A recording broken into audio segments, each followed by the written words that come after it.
परियों की दुनिया।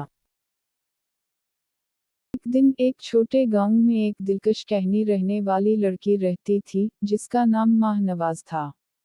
वो हमेशा पर जादुई मखलूक़ात की कहानियों में खुद को खो जाती थी। एक दिन जब वो जंगल की तरफ गई तो अचानक एक चमकता हुआ रोशनी का दीवार नजर आया। इसके पास पहुंचकर देखा कि वो एक परियों का राज है। परियों की दुनिया में रंग बिरंगी परियों मुस्कुराती हुई, परछाइयां शुद्ध में बजलाने वाली होंगी और जादुई कुर्सियां बदनज़मी से हिलचल रही होंगी। माहनवाज ने अपनी देखी हुई सब खूबियों को अपने दिल में छुपा लिया और परियों का राज दिल से याद करती रही।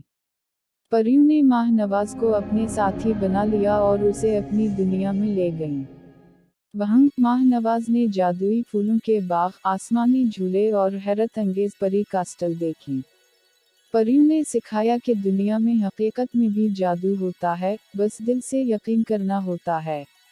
माहनवाज ने परियों की दुनिया में बेहतरीन दोस्तों को पाया और वो साथ ही साथ मुस्कुराते, खेलते और सफ़र करते रहे। और ऐसे ही परियों की दुनिया माहनवाज के लिए ख्वाबों की तख्लीक दुनिया बन गई।